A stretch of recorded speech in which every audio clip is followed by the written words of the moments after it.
60-year-old Keanu Reeves walked into his own fancy hotel. The person at the front desk told him, "We're full, guests only." Keanu didn't argue. He made a phone call and soon everything changed. He didn't want anything special like a welcome party or red carpet. All he wanted was a key to a room, a warm bed, and a quiet night to rest before a big meeting he didn't plan on attending in person. But when Keanu stepped through the glass doors of the Oakmark Grand Hotel in Des Moines, Iowa, things didn't go the way he expected. He walked in quietly like someone who didn't want to be noticed. His black boots didn't make a sound on the marble floor.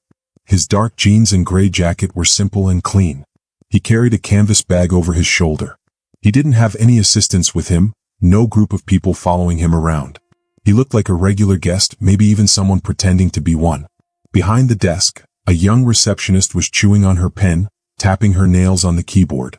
She looked up and gave him a fake smile, the kind you give to someone you're about to turn away. "Checking in?" she asked. Keanu nodded, calm as always. "Yes, under Reeves Keanu." She typed his name, but after a second she frowned. I don't see any reservation under that name." "It's okay," Keanu said easily. "There's a suite always saved for me." The receptionist blinked. She looked at him with a surprised expression. "You own this hotel?" she asked, tilting her head. Keanu didn't change his calm face. "I am a guest," he said quietly, "and I own this hotel." She looked at him for a moment, clearly confused, like he had just said he was a king. "You own the Oakmark?" she asked. Keanu nodded slowly and calmly. She picked up the phone and said, "I need to call the manager." "Go ahead," Keanu said. He stood patiently. Across the lobby, a couple in golf clothes looked over at him. A man sitting by the fireplace also stared. They all looked unsure. They thought someone was lying, but they all thought they knew who it was. A few moments later, a thin man in a wrinkled suit came in through a side door. He had a name tag that said, "Assistant Manager Derek Dorrance." Holding a clipboard, he smiled, but it didn't look real. "Good evening. Is there a problem with your reservation?" he asked. "The receptionist says he owns the hotel," she said a little too loudly. Derek paused, then looked at Keanu. Keanu stared back without blinking. "I don't claim to own it," Keanu said softly. "I do. My name is Keanu Reeves. You'll see it on the reports and memos. I'm here for one night, and there should be a suite under the owner's name." Derek adjusted his glasses. Okay. Just give me a moment." He walked away, speaking into a walkie-talkie. Keanu stood still, calm as always. He didn't fidget or raise his voice, but the air in the room felt heavier. That's when security arrived. They didn't touch anyone, but one stood near the elevators and another by the coffee bar. Keanu didn't move. He didn't react. But inside something was changing. It wasn't that they didn't recognize him, but they thought he didn't belong. Keanu could have pulled out his ID or shown emails, or even a picture from the hotel opening. But instead he stepped back, pulled out his phone, and made one simple call. That's all it took. He didn't shout. He didn't try to explain. He just told the person on the other end where he was, his name, and said, "I've been denied access to my own property. Please handle this." The call lasted only 26 seconds. Then he waited quietly by a marble column. He didn't pace, sigh, or take pictures of the moment. He just stood still. The receptionist kept typing, pretending to ignore what was happening. Derek said, "I think there's been a mix-up. We just need to check this." Keanu spoke again, calmly but firmly, "You can check all you want. I'm not leaving." Derek looked at the security guard. The lobby was still. Everyone was frozen, unsure if they should apologize or make things worse. It felt like something was about to change, but no one knew what would happen next. Keanu noticed the receptionist trying to check her phone under the desk. She was probably Googling his name, expecting to find nothing. But Keanu knew how this went. People always thought they knew what power looked like, what leadership sounded like, or what a real owner looked like. He didn't fit the picture. No flashy clothes, no assistants, just a quiet voice. And that made them question him. This wasn't new to him. He remembered another time years ago when he was in Detroit. He was 36, just finishing a movie, looking tired and unshaven. A security guard had followed him all the way inside. It wasn't until a producer showed up and told them who he was that the problem stopped. He hadn't forgotten that moment. And now, here he was again decades later, still proving who he was, even in a hotel with his name on it. Keanu let out a small sigh and looked around the room. No apology, no correction, just people trying not to stare. The elevator dinged and two men stepped out. One wore a fancy gray suit and carried a clipboard. The other wore a corporate fleece. They didn't look like hotel staff and they moved quickly like they were in a hurry. Keanu knew them right away. Marcus Kessler, the regional vice president, and Noah Reno, the district manager. When they saw him, their faces showed they were scared. Marcus moved quickly. "Mr. Reeves, I'm so sorry. We just got the call," he said. Noah, out of breath, followed. "We'll fix this right away." Derek opened his mouth to speak, but Marcus stopped him with a sharp look. The receptionist's face went white as she realized her mistake. She stepped back almost by accident. "Suite 1202 has been cleared," Marcus said. Noah looked at his tablet and said, "The driver will take you wherever you need to go tomorrow morning. Your usual fruit tray and espresso will be ready for you." Keanu smiled politely and said, "Thank you." But he wasn't finished watching. He stayed quiet and still, watching carefully. He wanted to see if the way people acted would change now that they knew who he was. Would they act differently now that they knew his name? Would they treat him better or worse? He was curious to see what would happen. Keanu was used to people not knowing who he was. But when they did know, he wanted to see if they'd still treat him the same way. Noah pulled Derek aside and talked to him quietly. Marcus was on the phone, speaking sharply about rules and how people should act at work. The tension in the room shifted. People who had been ignoring Keanu were now acting differently. They looked nervous. It was clear they were trying to fix things. Keanu didn't smile or act proud. He didn't raise his chin to show he was in charge. Instead, he calmly walked up to the front desk, put his phone on the counter and said, "I'll take the suite on the 12th floor. Please make sure it's been cleaned." The receptionist tried to speak, but no words came out. Keanu didn't wait for her. He turned to Marcus and asked, "Have I been checked in?" Marcus nodded and flipped through his papers. "Yes, you're all set. You'll get 2 key cards and there's a report about the incident. You'll get it before you get to the elevator." Keanu nodded. "Good," he said. "And the rest?" Marcus spoke in a professional tone now. "We've sent a notice to everyone.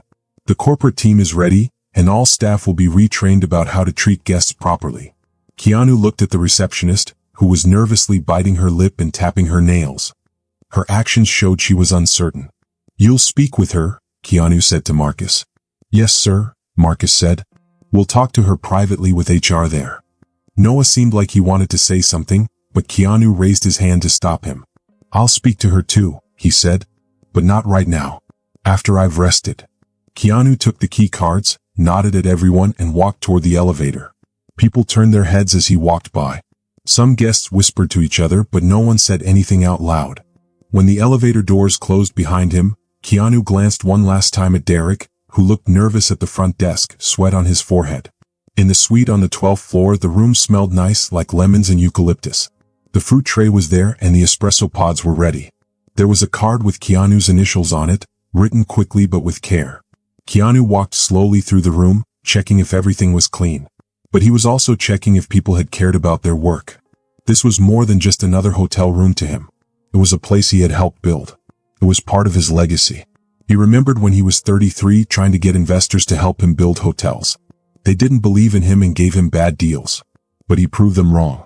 Now, even after all these years, he still had to prove himself. His phone buzzed with a message from his assistant. "Everything's in motion. Let me know if you want a media statement." Keanu thought about it. He could have made everything public right away. One picture or one interview and the story would be everywhere. But tonight wasn't about getting back at anyone. It wasn't about being angry. It was about respect. And sometimes respect comes when people don't really understand the truth. Keanu sat on the edge of the bed, his hands resting quietly in his lap. Outside, the city was alive with cars and trains. But inside the suite, everything was calm. Then there were 3 knocks at the door. It was room service. A young man brought in a fresh espresso, an apology note from the kitchen manager, and an offer for a free massage. Keanu thanked him softly and closed the door behind him. He took a slow sip of the coffee, then turned to the window and looked at the city. The lights from the buildings shimmered across the sky. Something had changed. It wasn't just the hotel that had changed, but Keanu himself. Quietly, deeply, and permanently. At 6:30 a.m., Keanu got in the elevator again. This time he wasn't just a guest. He was the CEO. He was wearing a sharp, gray suit, a white shirt, and shiny shoes. He looked calm and focused, and no one dared interrupt him.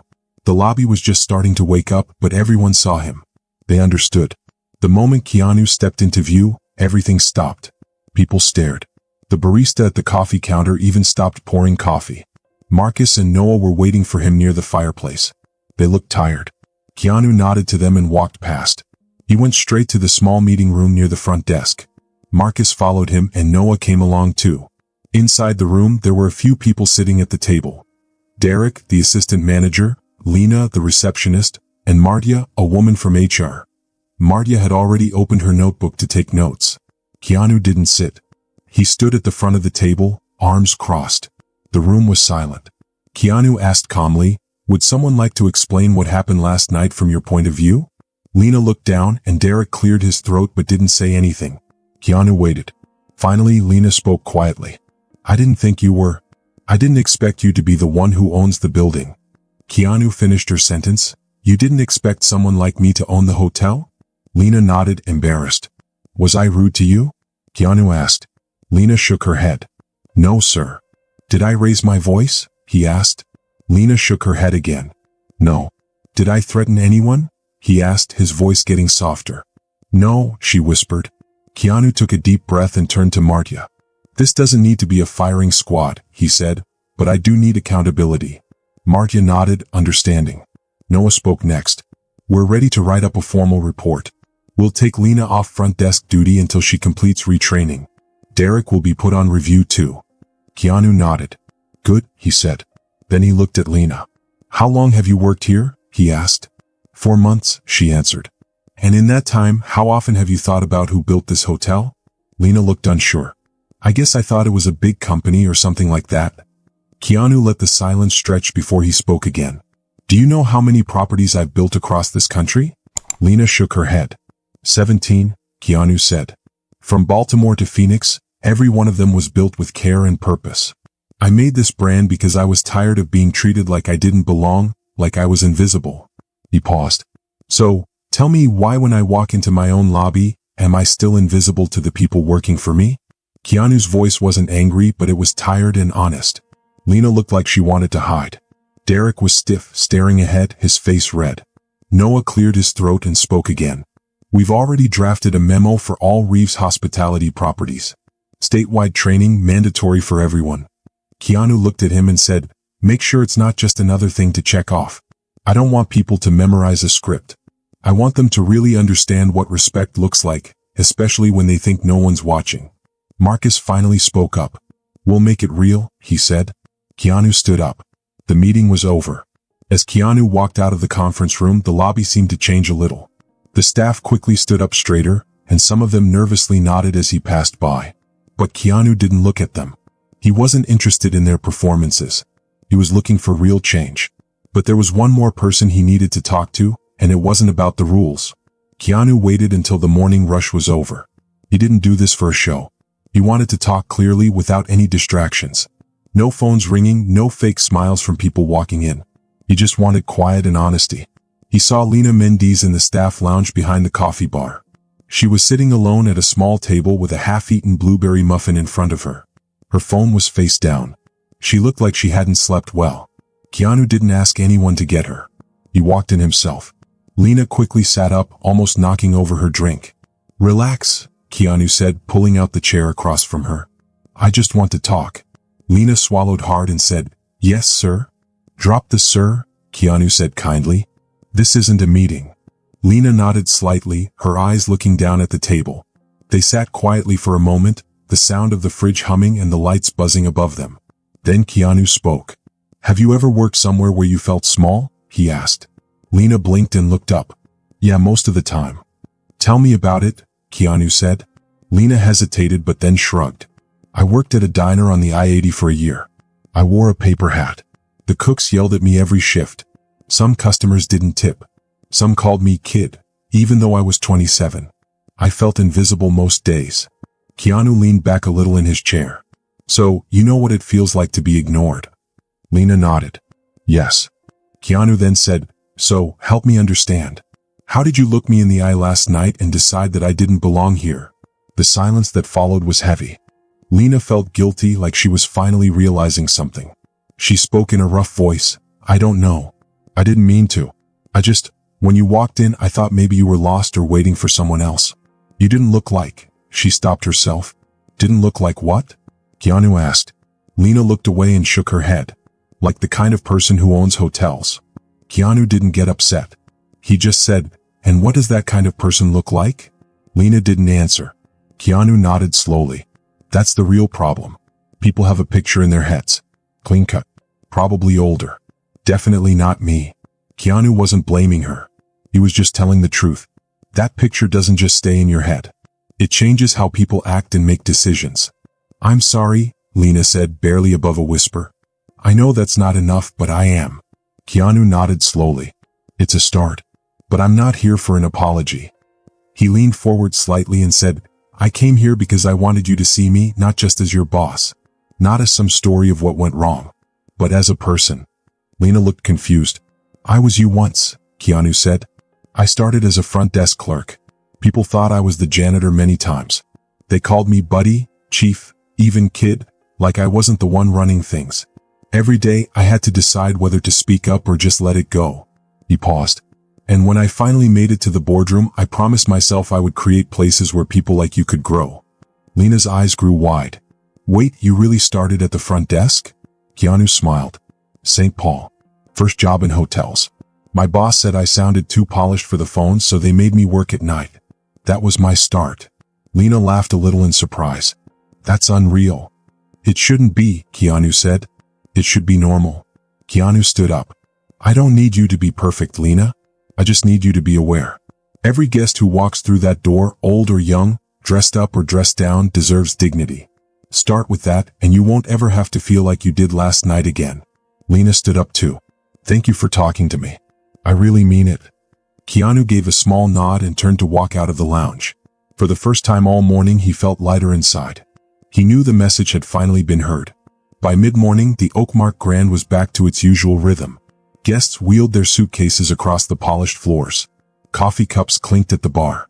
A small family asked about nearby zoos. The world kept going just like it always does. But inside the management office, the energy had changed. Marcus stood at the window watching valet cars rotate at the front door. Noah typed on his laptop, finishing the internal memo. Jade, the HR leader, worked on new onboarding ideas. Keanu sat at his desk, reading through employee reports. He wasn't angry. He was focused. "I'm not here to punish," he said aloud, looking over one report. "I'm here to stop mistakes from happening again." Noah looked up. "We're changing the interview process for front desk workers. We're going to test for empathy, bias, and how they behave." "Good," Keanu replied. He tapped his pen on the desk. "Put me on the schedule for next quarter. I'll visit different properties just like I did here." Marcus raised an eyebrow. "You want to be an anonymous guest?" "Not a secret," Keanu said. "Just anonymous, until I'm not." Noah grinned. "That's going to make people nervous." "Good," Keanu said. "Let them be nervous. Real change doesn't come with warnings." Keanu stood up, collecting the reports into a folder. "Make sure the new training starts by next Friday. I want staff to read real stories from guests, not fake examples. No more scripts. Real words, real people." Marcus nodded. "You got it." Keanu left the office and walked back into the lobby. The new front desk agent was there, and when Keanu passed, the young man smiled right away. It wasn't fake or forced. It was like he understood that Keanu wasn't just another executive. Keanu nodded back. It was a quiet acknowledgement. Everything around him looked calm and perfect, but Keanu could feel something changing underneath. Small changes were happening, cracks forming in old ways of doing things. That's how real change starts, not with big speeches or apologies, but with small corrections that are done over and over until they stick. Keanu walked to the elevator, rode up to the 12th floor to grab his things. His flight wasn't until late in the afternoon, so he still had time. When he got to his room, the door was slightly open. Housekeeping must have just finished. His bag was packed, his laptop was on the desk with its charger next to it. Everything was in order except for one thing, a note left on the nightstand. He opened the note. "Mr. Reeves, thank you for your kindness. I will be better." It wasn't fancy. There was no envelope, just a page from a notepad, folded carefully with neat handwriting. But it meant more to him than any formal letter. He folded the note again and put it in his bag. Downstairs, a car was waiting for him. As he stepped through the doors of the hotel, the doorman from the night before smiled and said, "Safe travels, Mr. Reeves. We hope to see you again soon." "You will," Keanu answered. The car pulled away from the curb and he didn't look back. He didn't need to because he hadn't just packed a bag. He had left something behind, something heavier than clothes. He had left the feeling of being misunderstood. He had left the burden of always having to explain who he was and why he was in a room. Instead, he felt better understanding and growth, maybe for them, maybe even for himself. But there was still one more thing he wanted to say, not to the hotel, not to the staff. This message was for anyone who ever had to stand in a room and prove they belonged. The ride to the airport was quiet. The driver didn't talk and there was no radio. All Keanu heard was the sound of the tires on the road and the soft click of the turn signals. Keanu sat in the back of the car, holding his bag with one hand and the note from Lena with the other. He hadn't read it again, but it was there, a reminder that the night before hadn't been for nothing. Keanu looked out the window at the buildings and gas stations. This wasn't where he planned to be this week, but maybe he was meant to be here, not for a meeting but for a conversation. Moments like this didn't surprise him anymore. He wasn't angry about it. He was just tired. Tired of how people often judge you without really knowing you. Tired of always having to explain that he was worthy of being there. Yes, this was his work, yes, he built it, and yes, he deserved to be there. But even though people sometimes saw him as less, Keanu wasn't angry. He wasn't bitter. What people didn't understand about him was that he didn't carry bitterness. He carried memories. And memories, if used right, can be powerful. As he looked at the signs for the airport, he thought about his younger self. That boy who worked long hours in old shoes and worn-out clothes. No applause, no easy path, just work and belief. Belief that one day he would build something that no one could take from him. Now he had many properties, a lot of people working for him, and his name on big buildings. But still, people looked at him and saw someone different, someone less. So, what do you do when people refuse to see you for who you are? You make sure you see yourself clearly without apology. You stand tall, you speak clearly, and you don't ask for permission. You act like you belong there, like the door was always meant to be yours. Keanu got out of the car, picked up his bag, and nodded to the driver. No words were needed. Inside the airport, people hurried past him with coffee cups and suitcases. The sound of flight announcements filled the air. Keanu walked quietly, nearly invisible among the crowd, but inside, something felt right. He had turned a moment where people ignored him into a way for everyone at the hotel to finally see themselves clearly. And mirrors don't lie. They show you the truth about who you really are. Keanu hoped that Lena would grow from this. He hoped that Derek would learn from it. He hoped that Noah and Marcus would keep their promises. But even if they didn't, Keanu would still stand strong. He always had. Because dignity is not something anyone can give you. It's something you hold on to no matter what. For anyone who has ever been ignored, doubted, or treated like they didn't matter, Keanu had one last thing to say. You don't need to raise your voice to be heard. You just need to know who you are and walk like it every time. Let them be uncomfortable. Let them learn. Let them wonder how they missed it. And when they finally see you, make sure they never forget. If you like this story, I'd love to hear your thoughts. Leave a comment below and let me know what you think. And don't forget to subscribe for more thrilling adventures, mysteries, and unforgettable moments. Your support keeps these stories alive and the creativity flowing. Thanks for watching. I can't wait to see you in the next video.